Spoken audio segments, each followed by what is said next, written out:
नमस्कार. डॉक्टर उदय निगुडकर शोच्या या भागामध्ये आपल्या सगळ्यांचं स्वागत. आज एका महत्वाच्या विषयावर बोलायचं आणि अर्थात तो विषय आहे तो म्हणजे युद्धाचा. इराणवर युद्ध जाहीर करून त्याला जवळपास आता 6 दिवस होऊन जात आहेत. 6 दिवसानंतरही इराणचा प्रतिकार कुठे आपल्याला कमी होताना दिसत नाहीये. तसंच अमेरिकेची संहारक शक्ती सुद्धा वाढत चालली आहे. इराणनी आपल्या एकेकाळच्या सहकारी राष्ट्रांवर जिथे जिथे अमेरिकेची तळं आहेत त्या प्रत्येक ठिकाणी हल्ला करायला सुरुवात केली आहे आणि एक प्रकारे गल्फ अख्खं त्या युद्धाच्या खाईत खेचलं जात आहे. सर्वात महत्वाचं म्हणजे तेलाच्या वाहतुकीवर या सगळ्याचा मोठा परिणाम होतोय. याचं पुढं काय होणार? खोमेनीच्या मृत्यूनंतरही इराण घुटणे टेकेल अशी काही अवस्था आपल्याला दिसत नाहीये. या सगळ्याचीच आपण या भागामध्ये आज चर्चा करणार आहोत. प्रेक्षक, कुठल्याही युद्धामध्ये ते युद्ध किती काळ चाललं यावर लढणाऱ्या राष्ट्रांची एक प्रकारे चिवटपणा, त्यांचं युद्ध कौशल्य, युद्ध सज्जता हे सगळं पणाला लागलेलं असतं. आता हेच बघा ना, पहिलं विश्वयुद्ध तब्बल 4 वर्ष चाललं. दुसरं विश्वयुद्ध तब्बल 6 वर्ष चाललं. अफगाणिस्तानचं युद्ध, व्हिएटनामचं युद्ध हे तब्बल 19-20 वर्ष चाललं. अर्थातच या चारही युद्धांमध्ये एक देश कॉमन होता आणि तो देश म्हणजे अमेरिका. अर्थात त्याविषयी मी नंतर सविस्तर बोलणारच आहे. परंतु आपल्याकडे 1971चं युद्ध झालं भारत पाकिस्तानचं. ते जेमतेम पाकिस्तान 6 दिवस आपल्या समोर टिकू शकलं. गल्फ वॉर त्याच्यानंतर झालं. गल्फ वॉर झालं ते जवळपास 6 महिने चाललं. त्याच्यानंतर इराकचं युद्ध झालं, ते 8 वर्ष आपल्याकडे चाललेलं दिसतं. याच्यावर आपल्या लक्षात येईल की कोणता देश कधी घुटणे टेकेल आणि आपली शस्त्र गाळून टाकेल हे काही आता आपल्याला सांगता येत नाहीये. रशिया आणि युक्रेन यांचं युद्ध जवळपास आता 2 वर्ष सुरू आहे. दोन्ही राष्ट्र अजूनही अक्षरशः निकरानं हे युद्ध लढतायत. त्यांच्यातल्या शस्त्रसंधीचे, शांततेचे सगळे प्रयत्न जवळपास अपयशी ठरलेले आहेत. आता गोष्ट आहे ती इस्रायलच्या आणि इराणच्या आणि अमेरिकेच्या युद्धाची. गेल्या 4 दिवसामध्ये आपल्या लक्षात आलं असेल की खोमेनीची हत्या झाल्यानंतर एका क्षणात इराण उद्ध्वस्त होईल, राजकीय दृष्ट्या क्षरण येईल असं जे वाटलं होतं तो अंदाज मात्र साफ खोटा ठरलेला आहे. म्हणजेच व्हेनेझुएलामध्ये ज्या पद्धतीनं एक विमान पाठवून राष्ट्राध्यक्षाला उचलून नेलं आणि ते राष्ट्र अंकित बनवलं, तसं इराणच्या बाबतीत व्हायची शक्यता आपल्याला शून्य दिसते. हे युद्धच मुळात सुप्रीमसीचा वॉर आहे. या युद्धात सर्वात कोण ताकदवान याच्याकरता हे युद्ध सुरू आहे. आणि मुळातच अमेरिकन हे एक युद्धखोर राष्ट्र आहे. पहिलं विश्वयुद्ध त्यावेळेचे राष्ट्राध्यक्ष होते विड्रो विल्सन. दुसऱ्या विश्वयुद्धाच्या वेळेला होते फ्रँकलिन रूझवेल्ट. व्हिएटनामच्या वेळेला आयसेनहॉवर आणि केनेडी. तर गल्फ युद्धाच्या वेळेला जॉर्ज बुश आणि इराण युद्धाच्या वेळेला आता ट्रम्प. म्हणजे प्रत्येक अमेरिकन राष्ट्राध्यक्षाला एक युद्ध खेळावं लागतं कदाचित त्यांच्या अर्थव्यवस्थेला संजीवनी आणण्याकरता. आणि म्हणूनच हे युद्ध खेळलं जातंय की काय अशी टीका आता अमेरिकेवर व्हायला लागलेली आहे. पण या काळामध्ये इराणनी आपला जो प्रतिकार दाखवला तो प्रतिकार दुर्लक्ष करण्यासारखा नाहीये.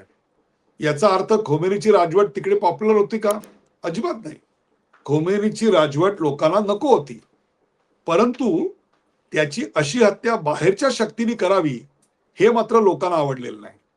त्यामुळे इराणच्या झेंड्याखाली आता राष्ट्रभक्ती अशा नावाच्या गोष्टीचं गारुड हळूहळू पसरायला लागलंय आणि त्याखाली ती संपूर्ण जनता एकवटताना दिसतेय.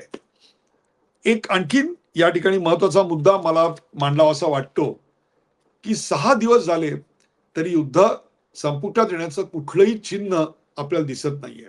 याचं कारण अमेरिकेला फक्त खोमेनीचा जीव नको होता, तर अमेरिकेला इराणमध्ये ज्याचा उल्लेख ट्रम्पनी केला तो म्हणजे एक रेजिम चेंज हवी होती. रेजिम चेंज म्हणजे काय?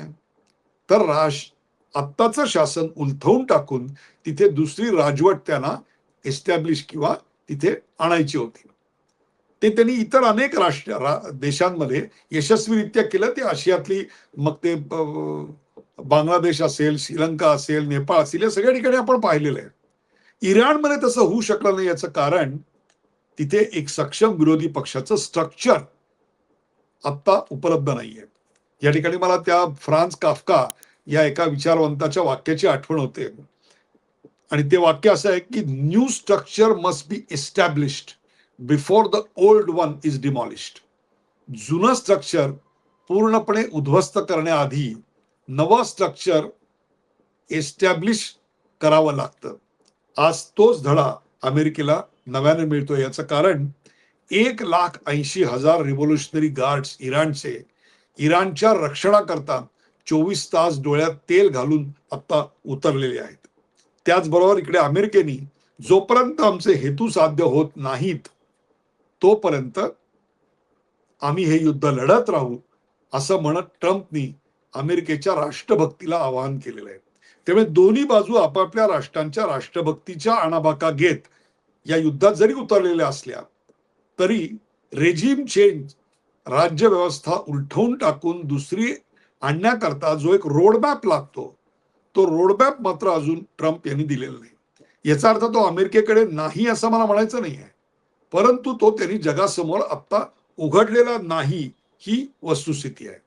त्याचबरोबर आपल्या जवळच्या मित्र राष्ट्रांमध्ये जिथे जिथे अमेरिकेचे तळ आहेत, जिथे जिथे अमेरिकेच्या एस्टॅब्लिशमेंट्स आहेत, दूतावास आहेत, त्या सगळ्यावर इराणनी अत्यंत जोरदार हवाई हल्ले करायला सुरुवात केलेली आहे. अजून प्रत्यक्षरित्या अमेरिकेचं लष्कर इराणच्या भूमीवर उतरलेलं नसलं तरी देखील या युद्धाची झळ संपूर्ण जगाला जाणवायला लागलेली आहे. याचं कारण तिथून निर्यात होणारं तेल. होर्मझच्या स्ट्रीपमधून जवळपास 20% जगाच्या तेलाची रोज वाहतूक होते. आज ती वाहतूक पूर्णपणे बंद आहे. अमेरिकन नेव्हीचं संरक्षण देऊ असं जरी ट्रम्प यांनी सांगितलेलं असलं तरी देखील आज कोणतीही विमा कंपनी अशी वाहतूक करणाऱ्या, तेलाची वाहतूक करणाऱ्या जहाजांना कोणत्याही प्रकारचं संरक्षण द्यायला नाही किंवा विमा द्यायला नाही स्पष्ट शब्दात नकार देते. याचा फायदा उठवत अर्थातच ओपेक राष्ट्रांनी आपलं तेलाचं उत्पादन दिवसाला 2 लाख बॅरल इतकं वाढवलेलं आहे. भारताकडे आज जवळपास 2 महिन्याचा तेल साठा आहे. त्यामुळे तातडीनं आपल्याकडे कोणत्या प्रकारची आपत्कालीन परिस्थिती निर्माण होईल असं नाही, परंतु त्या परिस्थितीवर अत्यंत बारकाईनं नजर ठेवणं अत्यंत आवश्यक आहे. याचं कारण दोन्ही राष्ट्र ही अण्वस्त्रधारी आहेत आणि स्वतःच्या संरक्षणाकरता ते अण्वस्त्रांचा वापर करणारच नाहीत असा कोणीही अशी कोणी गॅरंटी देऊ शकत नाही. ही आत्ताची खरी परिस्थिती आहे. संपूर्ण जगच यात हळूहळू करून ओढलं जात आहे. काल लेबनॉनवर हल्ला झाला. आज कदाचित हा एपिसोड तुमच्यापर्यंत येत असताना आणखीन एक नवा देश याच्यात ओढला गेलेला असेल. ह्या सगळ्याचा लेखाजोखा, दररोज घडणाऱ्या घटनांचा लेखाजोखा हा मांडला पाहिजे. याचं कारण त्या युद्धात नेमकं काय घडतंय याच्यावर आपल्या इथल्या जीवनातल्या अनेक गोष्टी अवलंबून आहेत. त्याचाच मागोवा आपण पुढच्या भागात घेऊया. तुर्तास इथंच थांबतो. हा भाग आपल्याला कसा वाटला ते आम्हाला जरूर सांगा. फेसबुक शेअर, लाईक करा, सबस्क्राईब करा. आपण पाहत होतात द उदय निरगुडकर शो.